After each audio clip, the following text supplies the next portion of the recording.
নমস্কার বন্ধুরা, Molly's kitchen থেকে সবাইকে স্বাগত। সবাইকে জানাই শুভ দুপুর। যারা যারা আমার ভিডিওটা দেখছেন প্লিজ পুরো ভিডিওটা দেখবেন, তারপরে লাইক কমেন্ট করবেন, এটুকুই সবার কাছে অনুরোধ করছি।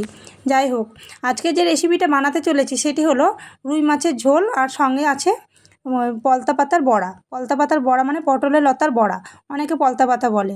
এখানে আমি রুই মাছগুলোকে দেখো লবণ হলুদ মাখিয়ে খুব সুন্দর করে ভেজে তুলে নিচ্ছি। আর এখানে একটা মশলা নিয়েছি, মশলাটা ছিল আদা জিরে, কয়েকটা লাল লঙ্কা শুকনো লঙ্কা মিশিয়ে বেটেছি।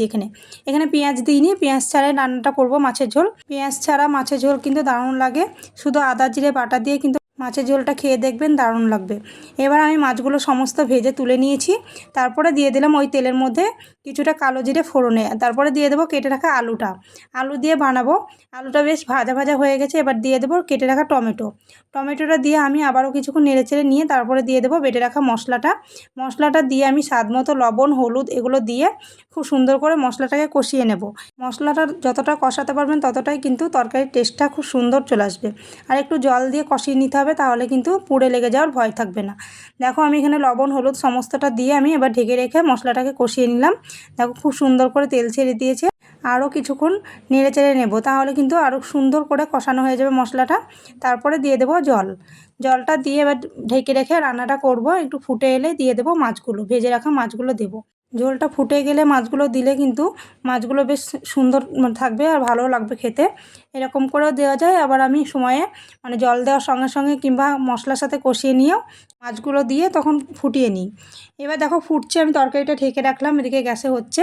আর এখানে আমি মুসুরির ডাল নিয়েছি, ভিজিয়ে রেখেছিলাম ডালটা আমি বেটে নেব। আর দেখো পলতা পাতাটাকে আমি খুব জিরি করে কেটে নেব, খুব সুন্দর করে দেখো বেছে নিয়েছি। যে শুংগুলো থাকে সরু সরু লতার মতো থাকে, সেগুলো আমি বেছে ফেলেছি। তারপরে ধুয়ে নিয়েছি, ধুয়ে দেখো এখানে কেটেছি, জিরি করে কেটেছি। এরপর আবার ধুয়ে নিলাম, ধুয়ে নিয়ে এবার আমি এই জলটা ছেঁকে পুরো তুলে নেব। এদিকে তরকারিটা দেখো হয়ে গেছে, এবার নামিয়ে নেব তরকারিটা পুরোটা দেখো আলুটা সেদ্ধ হয়ে গেছে, দেখতে কতটা সুন্দর লাগছে। এবার দেখো পলতা পাতাগুলো আমি খুব সুন্দর করে জলটা ছেঁকে নিয়েছি। এরপর একটা বাটির মধ্যে নিয়েছি, তারপরে আমি ডালটাও বেটে নিয়েছি। মুসুর ডালটা বেটে দেখো এরকম মানে একবারে মোলাম করে বাটা যাবে না, একটু হালকা আধ বাটা করে বেটে নিলে হবে, তাহলে কিন্তু খেতে দারুণ লাগে বড়াগুলো।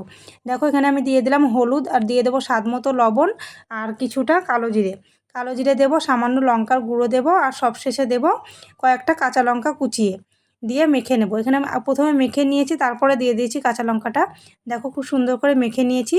আর এখানে একটু বেকিং সোডা দিলে কিন্তু বড়াগুলো খেতে খুবই ক্রিস্পি হবে। এবার দেখো আমি মেখে নিয়েছি, এরপরে দিয়ে দেবো কাঁচা লঙ্কাটা। কাঁচা লঙ্কাটা দিয়ে আমি আবারও কিছুক্ষণ মেখে নেব। নিয়ে এবার দিয়ে দিয়েছি কড়াইতে সর্ষের তেলটা গরম হলে দিয়ে দেবো বড়াগুলো। দেখো এক এক করে ভেজে তুলে নেব। বড়াগুলো আমি একটু বড় করে দিচ্ছি, তোমরা চাইলে একটু ছোট ছোট করে দিলেও হবে। আর এই বড়াগুলো কিন্তু তেতো হয়, খেতে কিন্তু দারুণ লাগে। আর এই গরমে কিন্তু তেতোটা খাওয়া খুবই উপকার শরীরের পক্ষে। আর আমার কিন্তু খেতে খুবই ভালো লাগে। এটার একটা ঝাল হয়, আমি একটা ঝালের রেসিপিও দিয়েছি, মানে এই পলতা পাতার ঝাল।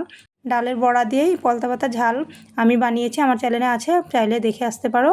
দেখো এবার আমি খুব সুন্দর করে আস্তে আস্তে একটু উল্টিয়ে নেব, নাহলে প্রথমের দিকে ভেঙে যেতে পারে, সেই জন্য প্রথমের দিকে একটু আস্তে উল্টালে পরেরটা ঠিক হয়ে যায়।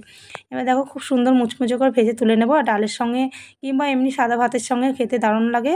আর কার এরকম তেতো বড়া খেতে পছন্দ করো প্লিজ বলবে কমেন্টে। এবার আমার সমস্ত বড়াগুলো দেখো সুন্দর করে ভাজা হয়ে গেছে, এবার আমি তুলে নেব।